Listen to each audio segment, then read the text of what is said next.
Bonjour et bienvenue sur Style Comics, c'est Olivier et j'ai le plaisir de vous accueillir aujourd'hui avec mon ami Gaël. Salut Gaël. Salut Olivier. Pour vous parler à nouveau de Thor et pour continuer notre petit marathon de comparaison et d'études de différents dessinateurs qui sont passés sur The Mighty Thor, en l'occurrence aujourd'hui, à l'époque ça s'appelait The Mighty Thor. Gaël, c'est une période de toi, tu lisais déjà Thor ou pas? Ouais, bien sûr, j'étais à fond dedans d'ailleurs. C'est la période donc Tom DeFalco et Ron Frenz, donc deux auteurs qui sont depuis très longtemps chez Marvel, qui avaient fait juste avant un long run sur Amazing Spider-Man. Et moi, là, j'ai connu ça tout d'abord dans Strange en français. Et quelques temps après, je pense que ça doit remonter à 93-94. Quand j'ai switché pour la VO, j'ai récupéré tout ce que j'ai pu récupérer, notamment d'Amazing Spider-Man et Thor. J'ai tout récupéré en VO en fait. Donc j'ai doublé le plaisir, on va dire. Alors moi, bon, je les connaissais effectivement sur Amazing Spider-Man quand ça paraissait dans Strange. Après, Thor, je Ouais, crois, avait basculé en version intégrale. Et j'avais c'est juste ça, en tête exactement. une super couverture de Ron Frenz, justement, où tu voyais Thor, pareil, il n'avait pas la barbe encore. Dans une super pose hyper iconique et tout, que j'ai dû dessiner 400 fois. Et c'était le seul truc où je savais qu'ils étaient... Voilà, le seul info que j'avais sur le fait qu'ils étaient partis sur cette série. Mais après, je l'avais complètement abandonné. Ça n'a jamais été un de mes personnages préférés. Mais du coup, là, ça a été l'occasion de me remettre un petit peu dedans. Et effectivement, au niveau qualitatif, c'est assez différent de Spider-Man, mais j'ai retrouvé quand même pas mal de choses que j'aimais déjà sur leur run dans Spider-Man. Et donc, The Mighty Thor Epic Collection, The Black Galaxy. On va avancer un petit peu dessus. J'ai fait une petite sélection de pages pour qu'on puisse essayer de vraiment pointer ce qui sont les forces ou pas les faiblesses, mais on va dire les choses qu'on aime moins dans le style de Ron Frenz, qui n'est pas d'ailleurs le seul artiste sur cet épisode. Alors, pour ceux qui veulent vraiment avoir tous les détails, c'est les épisodes 419 à 436, ainsi que l'annuel numéro 15, qui sont contenus dans cette Epic Collection. C'est le volume 18 des Epic Collections, mais si vous suivez un peu, vous savez que ça paraît pas dans l'ordre. C'est vraiment à quelques exceptions près, mais généralement c'est un peu publié dans le désordre. Donc là, ce sont des épisodes qui sont parus entre 1990 et 91, et on va voir que ça a son importance. Ce qui est marrant d'ailleurs, je viens de remarquer, c'est qu'il y a le logo Epic dessus. Ouais, je vois ça, ouais, Epic, sous c'était Marvel. le Ouais, label, ouais, musical. c'était le label Marvel musical. Oui, il y avait un Non, label épique. c'était le, ouais, ouais, mais c'était un truc où il faisait des séries un peu. Moi, j'ai le souvenir que c'était des séries Les trucs déjà un légèrement peu indépendants, ouais. indépendantes de l'univers, Ouais, oui. un peu plus adultes, etc. Je Qui crois qu'ils étaient. avaient sorti du Michael Moorcock de Oui, il me chez semble, ouais. Epic. Ouais. Alors, c'est marrant, d'ailleurs. Est-ce que c'est parce qu'il y a. J'ai pas regardé en fait, j'ai pas fait gaffe tu vois, jusqu'à maintenant qu'il y avait ce Ouais. label-là. Est-ce que c'est parce que certains épisodes ou peut-être l'annuel a été publié sur la ligne Epic, mais il me semblait qu'elle était déjà Normalement, non, pas révolue. ces Mais bon. épisodes-là, hein. Je pense que c'est juste pour dire que c'est enfin cette famille de trade elle est sous cette collection-là, je pense. D'accord. Ok. Au niveau des artistes, bon, il n'y a pas effectivement que Tom DeFalco et Ron Frenz. Mhm. On a Roy Thomas notamment au scénario qu'on connaît un peu. Il y a les dessins de Herb Trimpe. Oui, Je suis pas très très fan, moi non je plus. t'avoue. Mais il a fait un gros run sur Hulk. Ouais, il est Ouais, quintessentiel dans l'histoire de Hulk. Et bon, voilà, au moins pour ça, on retient son nom, quoi. ouais. Et c'est vrai que j'ai un peu de mal avec son style. Ouais, pas Et, du tout, et la après, cam. au niveau des encreurs, dans les noms qui m'ont interpellé, c'est Al Milgrom, évidemment. Mhm. Dan Panosian, qui devait être un peu jeune quand même s'il n'est pas très vieux aujourd'hui, mais si c'est le Ouais. même Dan Panosian auquel Ah je oui, pense, c'est... Ouais, qui est après allé sur X-Men et tout. ouais, c'est ça. Et Joe Sinnott aussi, qui, on va Oui. voir, du coup, qui est un encreur assez connu de Jack Kirby, que moi j'aimais Mhm. vraiment beaucoup en fait, sur Kirby. Ouais. Euh, et je trouvais qu'il apportait vraiment une clarté dans le style qui était assez incroyable. Et Mhm. là, on va retrouver ça un petit peu chez Ron Frenz, qui, je pense on peut dire quand même que Ron Frenz a une certaine influence, en tout cas, est assez influencé par Kirby dans son dessin. On va le voir assez vite. Ouais. Bah, en Euh, fait, par rapport à la période justement où il décide un peu plus comme Kirby, parce que là, sur ces pages qu'on voit, il est encore dans son style, on va dire normal, donc son style qu'il avait sur Amazing Spider-Man, mais on sent la transition justement avec l'ancrage de Joe Sinnott en particulier, et il est en train de basculer justement dans un classicisme à la Kirby en mode Silver Edge. Ça va se faire en fait, c'est une transition qui va se faire sur 4-5 épisodes pour arriver finalement à être un Kirby-like tout en gardant son dynamisme habituel en fait. Et le truc c'est intéressant en fait, c'est de lui poser la question si c'était voulu, si c'était une demande de l'éditeur ou mhm. si c'était autre chose en fait qui a fait qu'il a versé en fait dans le Kirby au bout de quelques temps. Ça, j'ai pas eu j'ai pas eu l'occasion de lui poser la question parce que je l'ai en contact sur Facebook, mais il est un peu Ah ouais? compliqué à capter pour discuter un peu plus, on va dire, un peu plus tranquillement. Mais c'est toujours une question que j'aurais voulu lui poser en fait. Donc peut-être que je vais essayer pour la chaîne d'avoir une réponse. J'essaierai de le recontacter, de lui poser deux trois questions par rapport à ça, et puis on verra justement si c'était une tentative, un essai ou un hasard malencontreux. Mais ouais, ça c'est une question qui me taraude depuis des années. Bah, c'est une vraie question, d'autant plus qu'effectivement, la transition, elle se voit au fil des pages. Alors là, Ah on oui, va oui, le voir clairement. sur quelques pages, mais ça se voit carrément, en fait. Et même si, tu vois, dès cette page-là, on voit quand même...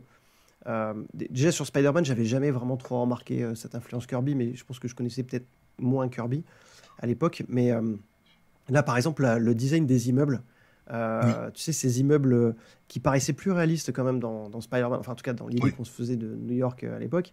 Là, pour Mhm. le coup, on retrouve des designs qui font penser à Kirby, je trouve. Tu vois, Ouais, cette idée d'immeubles qui font entre futuristes et contemporains, etc., c'est comme on ça. avait dans les 4 Mhm. Fantastiques.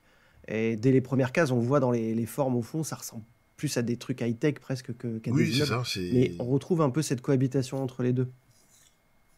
C'est des monolithes un peu Et futuristes qui sont imbriqués les uns à côté des autres et puis, oui, qui n'ont pas du tout la, le design graphique d'un immeuble new-yorkais habituel, quoi. Donc bon, bah, c'est marrant, on c'est la verra bien. cohabitation entre les briques apparentes, tu vois, Mhm. qu'on voit un peu. Ouais, Alors, des briques apparentes ici, tu vois. Ah, mince, hop, pardon. sur les Les briques corners apparentes d'immeubles. ici, et Ouais, puis des trucs plus high-tech là. À chaque fois, je trouvais ça assez. Ce décalage-là, c'est marrant, ouais. ouais. Et après, alors, moi, si j'ai pris cette page-là, c'est parce qu'il y avait vraiment plusieurs trucs que j'ai retrouvés et que j'aimais bien chez Ron Friends. D'abord, c'était le fait que. C'était encore à l'époque, hein, mais effectivement, il utilisait pas mal de découpage de petites cases, enfin ce qu'on va appeler des petites cases aujourd'hui, hein. Mhm. Mais tu avais 3 bandes, tu avais ta grille de 9 cases en gros, qui servait de base. Mhm. Et en fait, c'était toujours assez dynamique en fait. Et Ouais. notamment, on va avoir cet effet-là, l'effet espèces de speed Ouais, line c'est des speedlines. d'énergie Ouais. dès qu'il y a un impact et tout. Ça, il le faisait beaucoup et j'adorais ça. Et je trouve que ça Mhm. fonctionne encore assez bien en fait. Mais ça donne l'énergie, tout est dit en fait dans l'image. J'ai même pas besoin d'avoir fait une école de BD pour comprendre ce qui se passe. On comprend tout de suite. On voit le mouvement de la canne frappée au sol, les speedlines qui sont en plus appuyées par la couleur jaune donnent à la fois de la Mm. vitesse et de l'énergie.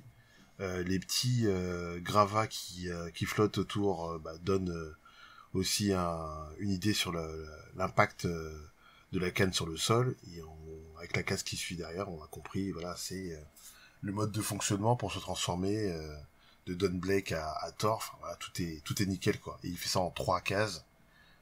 Le perso court, le perso frappe, le perso fait tourner son marteau. Tout est dit, tout est fait. Ouais, et puis ce qui est plutôt bien aussi, c'est que bon, t'as la notion qu'effectivement il avance parce qu'on voit un changement d'échelle, mais les deux poses Ouais, sont exactement symétriques en fait. Oui, et je pense, encore plus renforcer l'idée de compréhension que c'est le même personnage, en fait. c'est le même Mais personnage, je trouve ça exactement. Ouais. plutôt malin, en fait. La pose est Mhm. exactement la même au niveau du bras, etc. Et puis, ce qui est cool aussi, c'est que, en fait, il n'utilise pas cette dernière image, la fin de la transformation, pour en faire une pin-up. Ouais, Bon, on connaît le personnage, le design et tout. C'est plutôt l'image centrale, en fait, qui va servir oui, un peu à ça, à avoir un ouais, shot un peu iconique.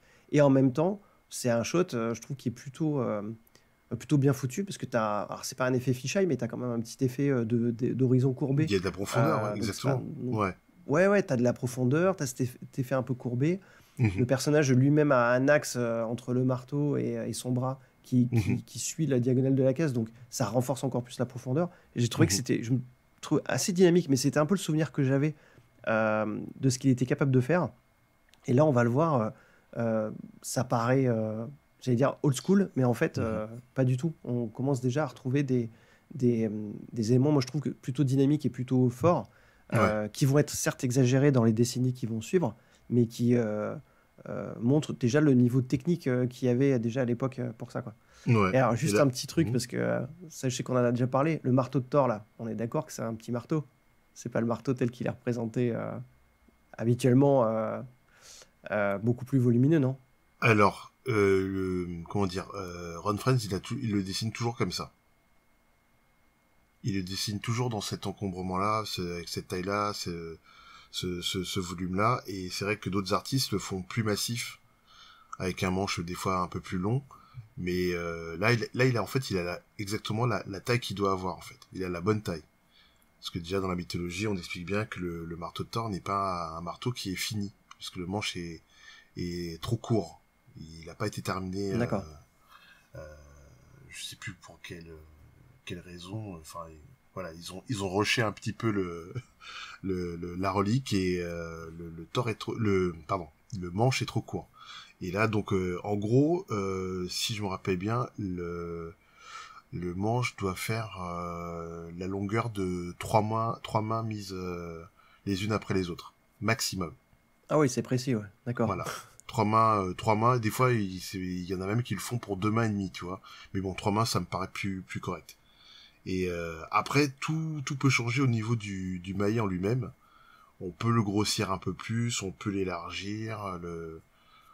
Donc voilà, parce qu'il est censé quand même, c'est un marteau qui est quand même censé se poser sur la ceinture ou dans la ceinture selon les shots qu'on voit dans la BD.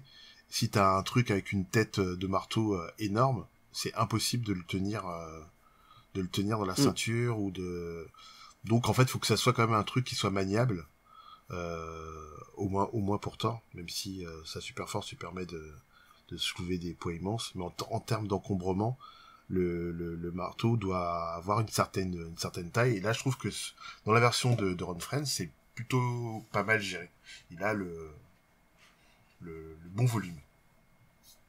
Ouais, et ça fait presque maillé, en fait, plus que vraiment gros marteau. Moi, Bah, c'est ça. ça m'a surpris au Ouais. début, parce que ça faisait longtemps que j'avais pas vu ça. Et je Ouais. trouve que c'est plutôt cool, parce que on a vraiment plus cette sensation que la puissance vient de lui que du marteau en lui-même. Même si j'aime bien Ouais. les représentations plus modernes et tout.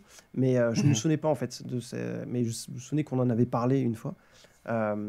Et du coup, quand je l'ai revu, je dis, ah ouais, bah, tiens, lui, il a adopté effectivement la représentation plus modeste, on va dire.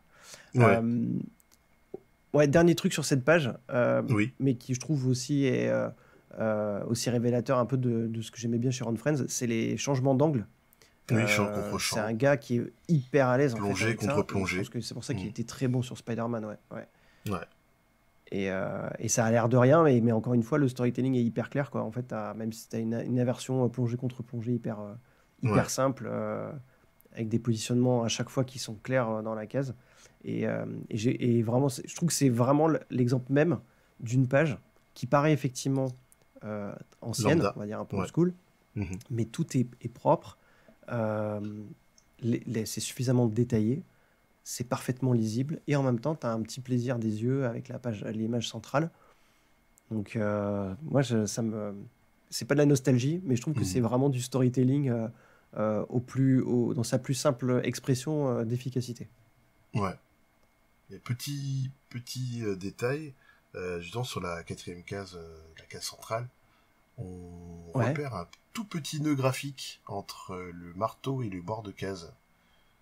Et Oui. ça, c'est un petit peu dommage. Et ça vient caresser le bord de case, alors que peut-être le dessiner entièrement sous la ligne, ou le faire sortir carrément le marteau de l'image, ça aurait été plus sympa. Il y aurait eu un côté je sors de la case, le rendant plus vivant qu'il n'y paraît, qui aurait été plus sympa à voir. Mais bon, après, je n'ai rien d'autre à dire, hein. Ouais, je vois ce que tu veux dire. Je sais pas, Ouais. je me souviens pas trop si ça se on va voir après dans les autres pages là, si ça se faisait à l'époque de beaucoup sortir des cases en fait. Alors, ça se faisait, mais D'a- pas beaucoup.